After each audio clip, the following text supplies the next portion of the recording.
Welcome to AP Calculus AB video for skill number 150. I can use calculus to find global and relative extrema. And featured below is a highlighted portion of architecture called the architrave or architrave. And the trivia question for the video is, what is another name for the architrave? All right, I'm going to start with a couple key facts, and then we're going to apply those facts to the homework. So what we have here is we should define what the absolute or extreme values are. So an absolute or extreme value, we can say we have an absolute maximum value. Absolute maximum value. So on the graph of f, there is some point where there's an absolute maximum, and we'll call that point it's at C, or f of C is the maximum if f of C is greater than or equal to all other f's in the domain. So that's the absolute maximum value. Let's put the word value there. So this is pulled from the definition on page 187 of your Finney textbook. We can also have an absolute minimum. So the absolute minimum value. And that's going to occur when f of C is less than or equal to all other x in the domain. So basically that means on your graph the absolute maximum is going to be the highest point in the domain, and then the absolute minimum is going to be the lowest point in the domain. We can also have local or relative extreme values, and the way we would define that is if you had some sort of graph, a local maximum might occur if there's a high point local to its general vicinity that it's in, and then a local minimum or relative minimum is going to occur if it's a low point in its relative vicinity.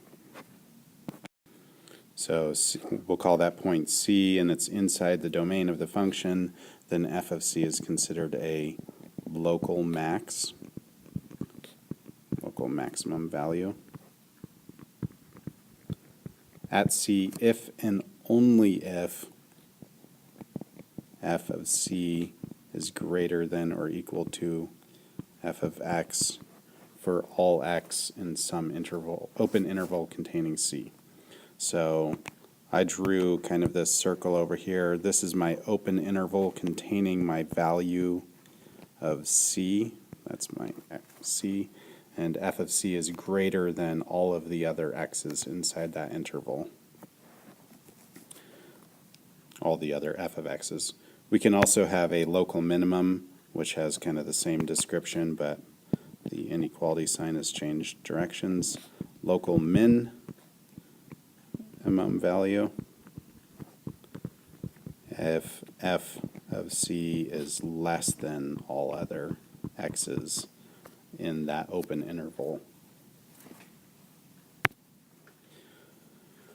Okay, the extreme value theorem says if you have a function that is continuous on the interval, the closed interval a to b, then f has a absolute maximum and a absolute minimum on the interval. So f has an absolute max and absolute min on the interval a to b. So basically if it's continuous and closed, we're going to reach what's considered the highest point of the graph on that domain, and we're also going to at some point reach the lowest point on that graph in that domain. And we'll talk about that as we're working through our problems. Finally, we want to define what is a critical point because we're going to use that a lot. A critical point is any C such that f prime of C equals 0 or f prime does not exist. So when we're finding our max and mins, we need to be able to first find our critical points. So that basically means take the derivative and identify where the derivative equals 0 or the derivative does not exist. So let's take a look at this in our problem set. The second page of the notes is basically a walkthrough of how to do what's in the problem set. I'm going to do the problems and refer back to this page, so please have it handy while working through the problems. Alright, so I'm going to work through the even problems on the worksheet, the homework worksheet. Problem number 2, we're supposed to find all points of relative minima and maxima. And if we're comfortable with understanding parabolas, we know that this is a second degree polynomial.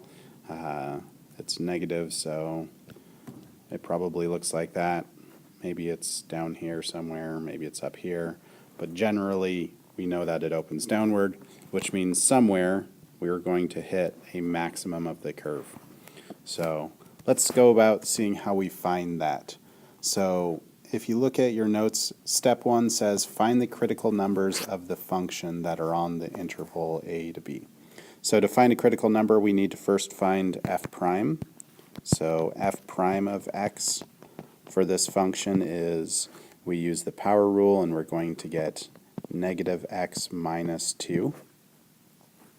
And then we're going to set that equal to 0. So we want to know when is f prime of x equal to 0. And we'll find that at negative 2 it is equal to 0. Which means on our graph we have either a maximum or minimum at negative 2. And our understanding of the polynomial would tell us it's a maximum. But let's see what we need to do. Step 2, we're looking at the how to find local extrema. Says place the critical numbers on a number line, thereby dividing it. So here's our negative 2 on the number line. And what we're going to do is we're going to test values. So I'm going to test a number less than negative 2. So let's just try negative 3. And I'm going to test a value greater than negative 2. I'm going to test, we'll just test 0. Zeros are usually easy numbers to test. So what we do is we find out what is f prime of negative 3 and what is f prime of 0. F prime of negative 3 is positive because we plug it in and we find 3 minus 2 is positive 1, and f prime of 0 is negative. So what that means to us is that we are increasing until we hit negative 2, and then we are decreasing afterwards, which makes sense. We are increasing until we hit negative 2, and then decreasing afterwards. That tells us that we have a local max at x equals negative 2. If we want to know the value of the maximum, then we can evaluate what is f of negative 2. And f of negative 2 is equal to, let's see, that's going to be negative 4 over 2 plus 4 minus 2. Negative 2 plus 4 is 2 minus 2 is 0 equals 0. And if we check this with our graphing calculator, we find that the parabola does in fact go up to that point and stops right there. So our graphing calculator confirms our calculus findings. All right, for consistency, we're going to develop a pattern for talking about maxes and mins. I wish all maximums and minimums to be identified as a coordinate. So this will help us in the long run. So what we want to say is we have a local max at 0, comma, sorry, I said that wrong, at -2, comma 0. So the x coordinate and the y coordinate. So if we identify it as a point, it actually helps us when we're actually trying to draw the graph. Let's take a look at problem number 4. It's asking us to do the same thing. So the first thing we're going to need to do for number 4 is take the derivative of our function. So f prime of x is going to be -2. The derivative of cosecant is negative cosecant 2x cotangent 2x, and then the chain rule tells us to multiply by 2. So if we start to simplify that out, negatives cancel, the 2's become 4, and we have 4 cosecant 2x cotangent 2x. If we want to set that equal to 0, that might be a little bit challenging. We could think of putting it in terms of sine and cosine, because those are really easy functions to deal with. So let's do that. Cosecant is 1 over sine, so we'll put sine 2x in the denominator. And then cotangent is, let's see, tangent is sine over cosine, so cotangent is cosine over sine. Now we have something that's a little bit easier to set equal to 0. If we want this whole fraction to be 0, then our numerator needs to be 0. So we ask ourselves, when is cosine 2x equal to 0? And thinking about the cosine graph, looks something like that. So cosine of 2x is equal to 0 at 4 locations: pi over 4, 3 pi over 4, negative pi over 4, and negative 3 pi over 4. Not only this, our critical points contain also spots where f prime is undefined, so we need to find out, is there any spot where sine of 2x is equal to 0, because then our function is undefined there. So where does that occur? All right, and there's our locations on the domain of negative pi to pi. So the next step is to set up a number line with all of these critical points, and this is actually quite a few. So we're going to start at negative pi, then we have negative 3 pi over 4, negative pi over 2, negative pi over 4, 0, pi over 4, pi over 2, 3 pi over 4, and pi. And we're going to have to come up with test points for each spot between those intervals. So I filled in test points for each of those intervals, and now we need to evaluate f prime at each of those values. And this is definitely something we should turn to our calculator for. It would be good to type this equation into y1 and then look at a table. So go ahead and type that into your y1 so you can confirm my results with your own calculator. All right, forgot my negatives there.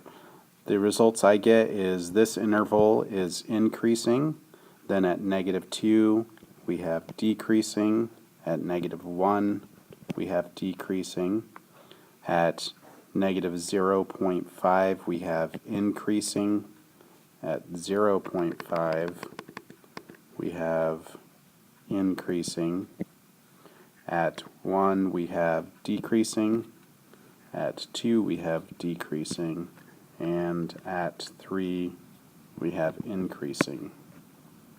So relative maxima and minima are going to occur where we switch from increasing to decreasing or vice versa. So we have that occasion here, here, here, and here. So we can say that if we are going from increasing to decreasing, that gives us a relative max. So we have a relative, or if you want to say local, that's what I said last time, let's go with that, a local max at negative 3 pi over 4, and we'll evaluate the y value in a second. We have also one at pi over 4, so pi over 4. And then we have a local min, because we are going from decreasing to increasing. We'll have a local min at negative pi over 4, and another local min at 3 pi over 4.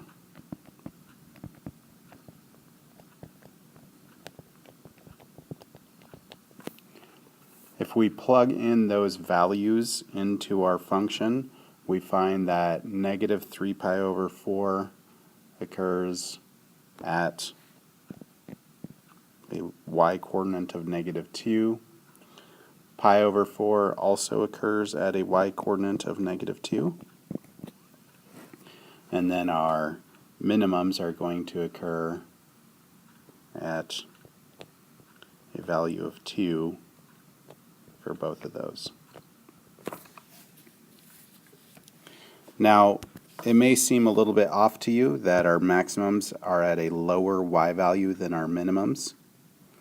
But remember that the graph of cosecant has something going on like this. So here we have a minimum that has a higher y value than our maximum because it's local. If you were asked to find the absolute maximum, then that would be a different scenario. But we're looking just at a relative max and min. Let's move on to problem 6. Let's delete this here. Okay, problem 6. First things first, we need to take the derivative of the function, and for that it looks like we're going to need to use the quotient rule. So the derivative of the top is 9 times the bottom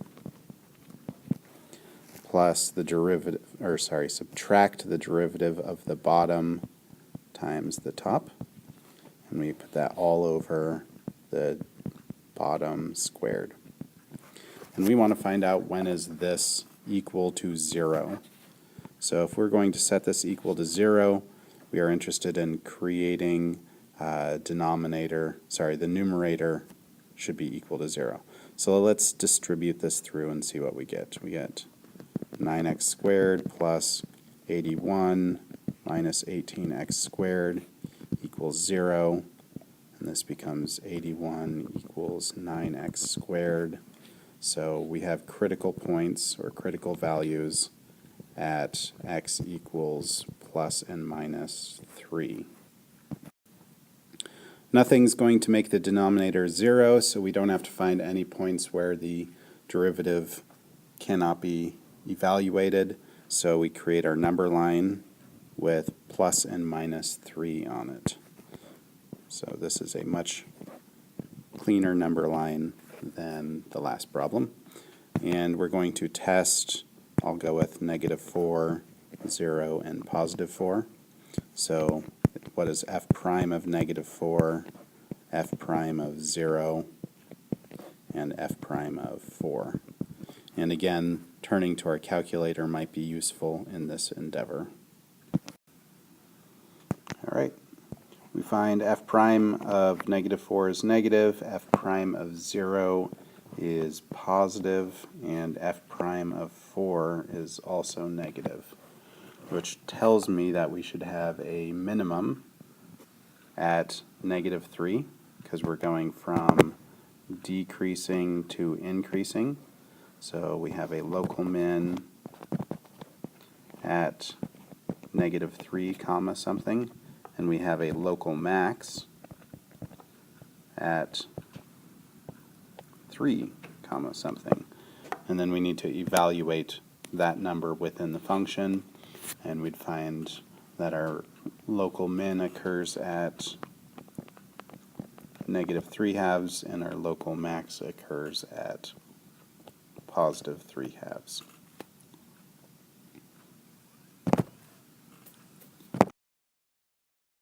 Knock knock. Who's there? Interrupting sheep. Interrupting sheep.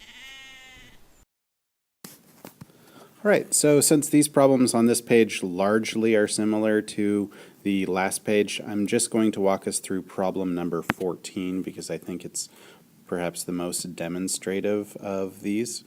You're responsible only for doing the odds unless you need to retest the skill, in which case I'll make you do the rest of the evens.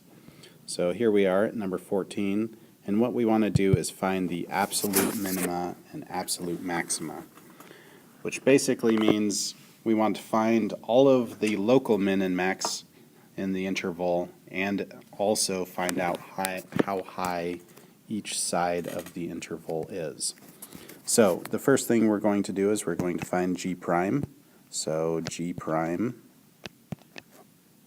is, we bring the 2/3 down,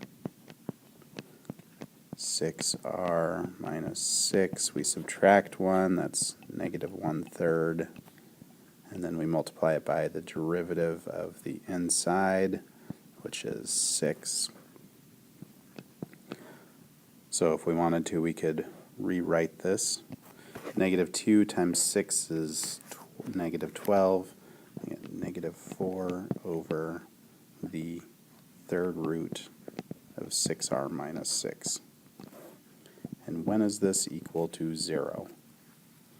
Well, actually, this never equals 0. So there's not going to be any critical points by setting it equal to 0, but there might be critical points where f prime is undefined. So where is this undefined? We don't want the denominator equal to 0. So undefined at where third root of 6r minus 6 is equal to 0, or where 6r minus 6 is equal to 0 because we cubed both sides, and that is at r equals 1. So our only critical value is r equals 1. Which means from here what we're going to do is, rather than creating a number line chart, we're going to evaluate the functions at all of our interval locations. So we're going to evaluate g of -1, g of 1, and g of 2, and see which one is our largest and which one is our smallest. Alright, I found using my calculator that g of -1 is approximately -5.241, g of 1 is 0, and g of 2 is -3.302. This tells us that in our interval, our maximum, in fact our absolute max for the whole interval, our absolute max is at 0, or more specifically at 1, 0. We are inclined to say that this is the absolute min, but when we look, we see that the interval is open there. So we have to conclude that that doesn't get counted, and so we say there is no absolute min. So we have to be careful. The extreme value theorem says that an absolute max and min only occurs on closed intervals, and since this interval was open on one side, it's possible that we don't reach an absolute minimum. Let's actually take a look at one more example just to demonstrate this. I'm going to go up to number 12. So number 12, here we go. And the first thing that we want to do is set the derivative equal to 0. So let's go f prime is equal to negative 4x to the third plus 4x. And when is this equal to 0? So this is kind of a common polynomial problem where we get to reinforce our factoring skills. I'm going to pull out a 4x, and that gives me negative x squared plus 1. When is this equal to 0? And this is at 0, 1, and negative 1. If I wanted to, I could have factored that to be 1 minus x times 1 plus x. And you can see there I have my 0, 1, and negative 1 using the zero product property. All right, so what we want to do now is we want to evaluate the endpoints of our interval and all of our critical points that we found. So negative 1, 0, and 1. And this happens to be our endpoint. So we have 4 points to test. F of negative infinity is going to be negative infinity. And we can't really say it equals that. It approaches negative infinity. You can think of limits if you want to think of it that way. But sticking negative infinity in there, we have a 4th degree polynomial which has n behavior approaching negative infinity. F of negative 1, we stick negative 1 into the function, and we're going to get negative 1 plus 2 is 1 minus 4. This is equal to negative 3. If we stick 0 into the function, we're going to get negative 4. And if we stick 1 into the function, we get negative 3 as well. Now, we can't use our endpoints because they're not part of the set, so we're not allowed to use them in the absolute min and the absolute max. It's an open bracket or open parentheses. So the lowest possible number that we have on this one would have been at this value, negative infinity, but because that's not part of the set, what we say is there is no absolute min.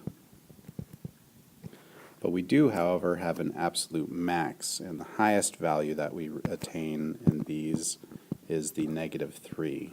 So we have an absolute max at negative 1, comma, negative 3. All right, thanks for watching the video. Hopefully now you're able to use calculus to find global and relative extrema. And we do that by testing our endpoints of our interval and then also testing the points where f prime of c is equal to 0. So, and c stands for our critical numbers. All right, the answer to the trivia question is, featured below is the architrave, and another name for the architrave is the epistyle. Thanks for watching.